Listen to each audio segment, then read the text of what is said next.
Good morning बच्चों, मैं निर्मल शर्मा अपनी नई वीडियो के माध्यम से फिर आपके सामने व्याकरण का परिचय, जो हमारा व्याकरणिक परिचय है, पद परिचय, उस विषय को आगे बढ़ाते हुए अपनी पिछली वीडियो में बच्चे मैंने आपको समझाया था संज्ञा का पद परिचय और सर्वनाम का पद परिचय, जिसमें मैंने आपको विकारी शब्द भी बताए थे और अविकारी भी। विकारी शब्द कौन से थे बच्चे? जिनमें लिंग वचन कारक के कारण परिवर्तन हो, वो होते हैं संज्ञा, सर्वनाम, विशेषण, क्रिया। उसी के अंतर्गत मैंने संज्ञा सर्वनाम आपको करा दिया था। आज हमारा विषय विशेषण का पद परिचय। अब बच्चे बात वही है कि विशेषण किसे कहते हैं, विशेषण के कितने भेद हैं, तभी आप इसका व्याकरणिक परिचय बता पाओगे। जैसे देखो, हमें भेद पता होने चाहिए। विशेषण के भेद जैसे कि गुणवाचक, विशेषण परिमाणवाचक। परिमाणवाचक में बेटे एक निश्चित परिमाणवाचक होते हैं, एक अनिश्चित परिमाणवाचक। संख्यावाचक, अब संख्या में भी निश्चित संख्या और अनिश्चित संख्या, और एक होता है सार्वनामिक विशेषण। सेम वही चीज है, इसमें भी लिंग बताना है आपको, स्त्रीलिंग है या पुल्लिंग है। वचन में एक वचन, बहुवचन। कारक में कर्ता, कर्म, करण, संप्रदान, अपादान, संबंध, अधिकरण और संबोधन। अवस्था में बेटे, अब विशेषण में क्या बताना था, साथ में अवस्था। अवस्था जैसे मूलावस्था, उत्तरावस्था, उत्तमावस्था। अवस्था केवल गुणवाचक विशेषण में ही लिखी जाती है। ऐसे ही बच्चे वचन में विशेषण का वचन भी विशेष्य के अनुसार ही होता है। साथ में इसमें हमारा अगला भाग इसका है विशेष्य। वह संज्ञा या सर्वनाम शब्द जिसकी विशेषता बताई जाती है। उदाहरण देखो बच्चों, आम मीठा है। अब मीठा का पद परिचय आपने बताना है, तो आप क्या बताएंगे इसमें? सबसे पहले आपको बताना चाहिए कि है क्या, संज्ञा है, सर्वनाम है या विशेषण है। तो आपको पता है मीठा क्या है? विशेषण। विशेषण कौन सा? गुणवाचक। फिर हम देखेंगे पुल्लिंग है या स्त्रीलिंग, तो क्या है ये? पुल्लिंग। फिर उसके साथ हम देखेंगे एक वचन है या बहुवचन, तो ये क्या है? एक वचन। अब इसमें जो बात है, जैसे कि हम संज्ञा सर्वनाम में कारक बताते थे, इसमें हमें क्या बताना है? साथ में विशेष्य। विशेष्य क्या है? आम। मीठा क्या है? आम। तो ये हमारा विशेषण का पद परिचय। इसी तरह से अगला बेटे हमारा जो है क्रिया का पद परिचय, वो हमें कैसे बताना है उसको समझो।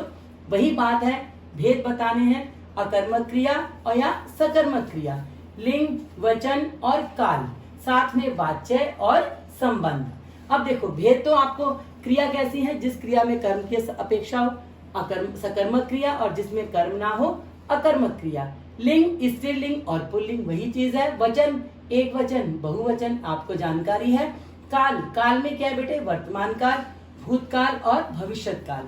जैसे कि मैंने आपको शुरू दिन में ही बताया था कि पद परिचय या व्याकरणिक परिचय एक ऐसा विषय है जिसमें कि पूरी संपूर्ण व्याकरण का ज्ञान आपको होना बहुत जरूरी है। अब संबंध आ गया। संबंध क्या है? अब संबंध से पहले बच्चे हम लेंगे वाच्य।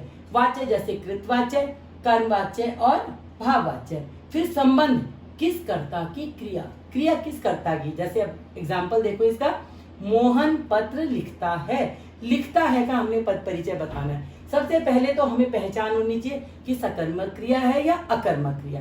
तो लिखता क्या है? ये सकर्मक क्रिया है, पुल्लिंग है, एक वचन है। पत्र लिखता है, लिख रहा है, वर्तमान काल है। वाच्य कौन सा बेटे? कृतवाच्य, और मोहन कर्ता की क्रिया। तो इस उदाहरण से आपको बहुत अच्छे से समझ में आया होगा। उसके बाद अगला हमारा होता है क्रिया विशेषण का पद परिचय। अब इसको क्रिया विशेषण का कह दो, या हम कह सकते हैं अव्यय।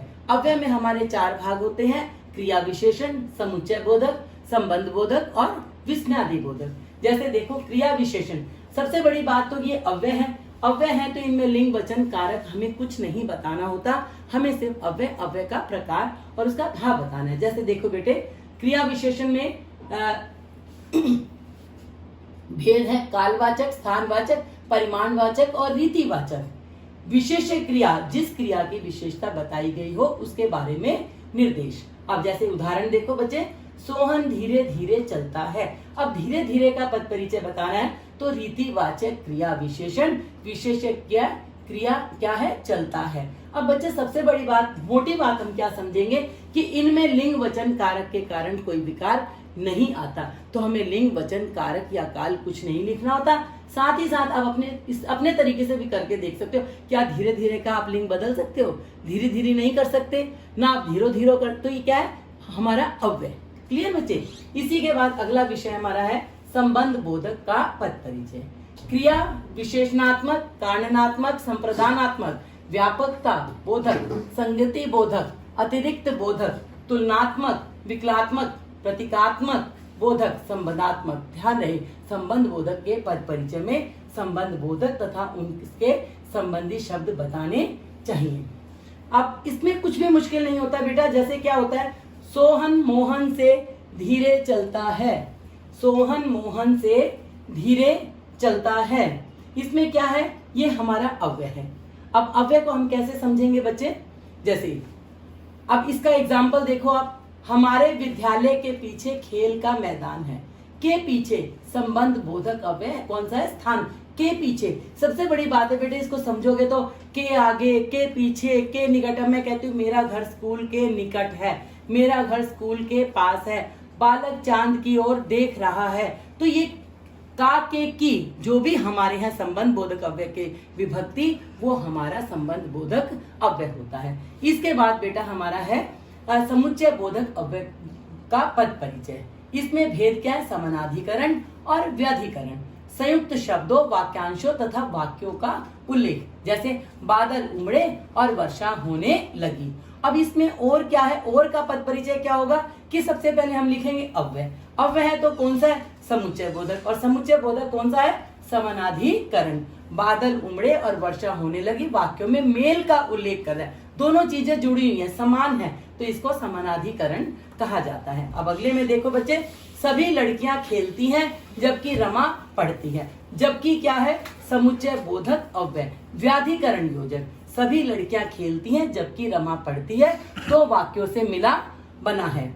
इसी तरह से बेटे बिल्कुल हमारा लास्ट का है विस्मयादि बोधक का पद परिचय। इसमें भेद क्या है, हर्ष, शोक, आश्चर्य, घृणा, करुणा, तिरस्कार, क्रोध के भाव को व्यक्त कर रहा है। जैसे आह उपवन में सुंदर फूल खिले हैं, तो ये हर्ष सूचक है। इसी तरह से मैं आपको अगर कहूं ओहो क्या हुआ, हे भगवान, तो जो जिसमें हमारा ऐसा भाव हो उसको विस्मयादि बोधक कहा जाता है। जैसे कि मैं आपको कई बार हम कहते हैं चेतावनी और शाबाशी देते हैं, खबरदार अगर आगे बढ़े, शाबाश बहुत अच्छा किया।